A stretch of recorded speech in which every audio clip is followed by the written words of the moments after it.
Okay, so third video with the ranking for intermittent fasting, and fat loss is probably one of the biggest reasons people do intermittent fasting for, and it does help them to kind of maintain an easy calorie deficit. So in this video, I'm going to rank the best intermittent fasting window for fat loss, and the goal is just like pure fat loss and maintaining like a lean physique. This video is sponsored by Skillshare. It's an online learning platform with thousands of courses on various fields like creativity, animation, graphic design, data science, web development, business analytics, project management, and so much more. There's also classes on cooking, entrepreneurship, photography, and crafting. It's the perfect place to get invaluable life skills as well as business ideas to make a living with. The teachers are all experts in their field, and the videos are very easy to comprehend. Skillshare has classes to fit your schedule and skill level. The first 1000 people who use the link in the description will get 2 months free of Skillshare Premium. So the most important variable for fat loss on any diet is consistency and sustainability. So are you able to stick to a particular routine for the long term? And does it help you to maintain a calorie deficit for the long term? So if you're constantly like overeating or you're yo-yo dieting, then it's going to just make you hit a plateau and you're stuck. Yeah, but that's why like intermittent fasting can be great for helping people to stay more consistent and prevent this sort of phenomenon. I'm gonna use the same most popular fasting windows: 16 and 8, OMAD, warrior diet, alternative fasting, extended fasting, dry fasting, protein sparing modified fast, and a few others. So here's the ranking. Rank number 1, the peak is shredded AF.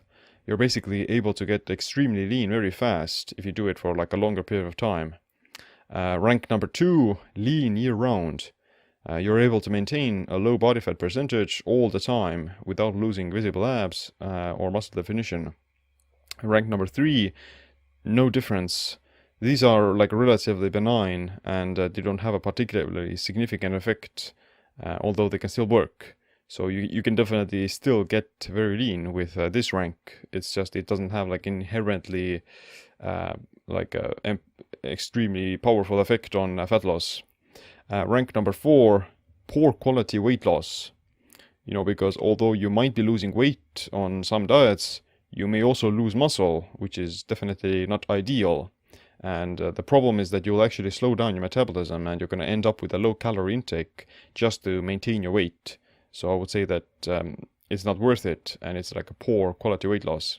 And lastly, at the bottom, rank number 5 is near starvation. So in here, you have to sacrifice all kind of enjoyment and satisfaction from eating because you have to basically starve yourself to lose weight, and just it feels like awful in a way. It doesn't have to be that sort of like a chore or even like a drudgery. So keep in mind that any intermittent fasting or any diet, it can make you lose weight and even get you shredded. So the most important variable is still how many calories are you eating and are you able to keep it going.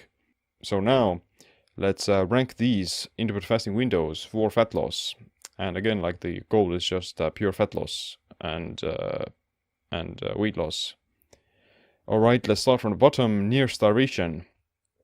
I'm actually not going to put anything here. I'm going to keep it empty because I think that none of these windows that I mentioned, they don't feel like you're starving yourself. And some exceptions would be doing like extended dry fasting where you're not eating and you're not drinking water for 5 or 7 days. That will be like really pushing the envelope towards that starvation.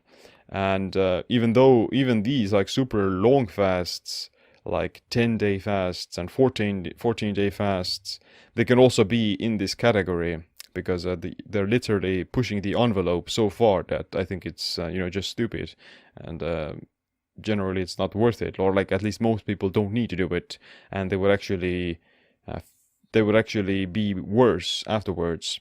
So you don't need to go for that far to lose weight, and there are actually better ways of going about it. So yeah, like these extended super long fasts, I would put them here, like into this near starvation category, and they're definitely not needed. Rank number 4, poor quality weight loss. In here, there's gonna be juice fasting because you can lose weight by just juicing, but most of it is going to come from your muscle. So carbs and sugar, they're gonna break ketosis, they're gonna inhibit fat burning, so your body is just gonna start breaking down its own protein and muscle tissue instead. So worst case scenario, you're gonna become skinny fat, and best case scenario is you do lose some weight, but a lot of it is also muscle, and you're not really fully optimized for pure fat loss. Fasting mimicking diet is also with the same problem.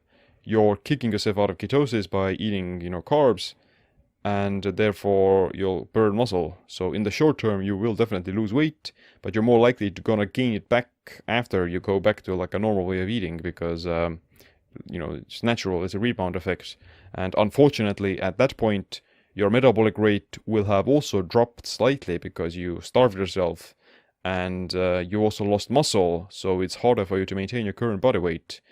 And in worst case scenario, you actually end up gaining weight after you stop the fasting mimicking diet because your metabolic rate is lower and you have to kind of go on a more restrictive diet afterwards to maintain that new weight.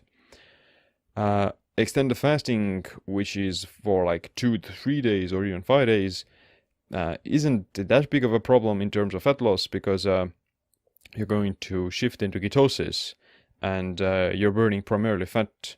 However, after day 5 or even after day 3 for some people, you will inevitably start to lose muscle gradually, and your metabolic rate will also dumpster dive at that point. So I would say that shorter fasting for like 3 days is okay, and it will make you lose a bunch of weight and a bunch of fat if you're in ketosis, but longer than that, longer than 5 days or such, then that's definitely not the best solution, and it's not gonna end up with like quality weight loss.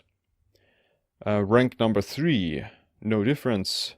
I'm gonna put here fat fasting because eating only fat isn't gonna break ketosis, and you will stay in this pure fat burning state. However, fat also has a lot of calories, and you can't consume unlimited amounts of bulletproof coffee or unlimited amounts of MCT oil while fasting and still lose weight because it's going to just exceed your daily calorie intake eventually. So it's hard to accomplish. It's hard to eat 2,000 calories of fat, but it's still possible. So that's why I put here the no difference rank. So it's not inherently making you burn more calories or burn more fat. It's just kind of benign and depends only on your calorie intake for the day. I'll also put here all the daily time restricted eating windows like 16-8 OMAD, the warrior diet, and targeted intermittent fasting, because they aren't inherently going to make you burn more calories or fat. They just help you to eat fewer calories, and they're going to be more satisfied from less food. So they're just a way of controlling your calorie intake. And whether or not you can end up losing weight depends on how many calories are you eating. Rank number 2, lean year round. We're gonna put here alternate day fasting because if you eat every other day, then it's pretty easy to stay lean and lose fat. Of course, you could still gain weight if you like completely binge and go off the rails on your eating days, but it's quite difficult. And if you have already set the goal to lose fat, then you probably have at least some self-control to not overeat. And yeah, as long as you stick to like whole foods, then it's pretty hard to gain weight doing alternative fasting, and therefore you're also able to maintain like pretty lean physique year round. Next up, we're gonna put here 48-hour fasting as well, and having like a 2-day fast once a week, even like every other week, is very effective for managing your weekly calorie intake without necessarily having to count calories or something like that. It's just like a short fast that's not gonna make you lose muscle, and it's not gonna slow down your metabolism either. So exactly, some studies show that 48-hour fasting actually revs up your metabolism because of probably like the increased cortisol, and it's like a short stressor. It's an intermittent stressor that doesn't become chronic and it doesn't become excessive. So that's why a 48-hour fast is amazing for like just igniting fat oxidation and increasing metabolic rate without losing muscle. And rank number 1, shredded AF, protein sparing modified fast. So because eating only protein with no carbs and no fat on top of a severe calorie restriction is it's a really fast way to burn fat and lose fat. So it actually makes you burn more calories than regular fasting because protein has the highest thermic effect of food, and it also maintains muscle. So if you eat only like 1,000 calories or 800 or 1,000 calories of protein, then you'll basically prevent all muscle catabolism, and at the same time you'll also increase your metabolic rate and you'll increase the daily calorie burn. So arguably a protein sparing modified fast would end up with more fat loss than a regular water fast where you're not eating anything just because of the protein aspect and just because of the muscle preservation. So yeah, it's a pretty effective way to go, like or to lose fat really fast. And lastly, we're gonna put here dry fasting as well, because dehydration is gonna promote ketosis as well as fat oxidation, because the body starts producing water from its own fat stores. So this will not only make you lose fat, but it also accelerates water weight loss. So you're gonna have less bloat, you have less inflammation, and your waist probably gets smaller because your body carries less water and less food as well. So of course, it can also lead to muscle loss because dehydration also suppresses mTOR. But if you dry fast for like only 48 hours, then it's not a big of a problem. And you also have ketosis protecting against that. Dry fasting within 24 hours, like a Ramadan, or dry fasting for 24 hours, that's also pretty effective.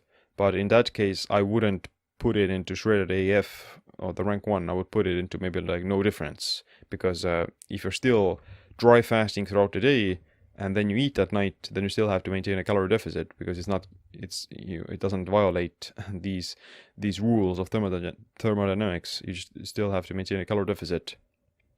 Alright, and again, I have to remind you that this list is pretty subjective. Like, whether or not it's going to work still depends on how you're going to apply it and what you do after the fact. Any of these windows, they can make you gain weight as well as lose weight if you get stuck in a yo-yo diet scenario or like in a binge and fast cycle. That's why I have to like figure out what's the most sustainable solution for you. And hopefully you got some valuable information from it. And the best way to go about it is to just try different methods and see what works. If you want to know how to start intermittent fasting for optimal results in both your longevity as well as body composition, then check out my book, Metabolic Autophagy. And other than that, thanks for watching. Hit the subscribe notification bell, as my name is Siim. Stay optimized, stay empowered.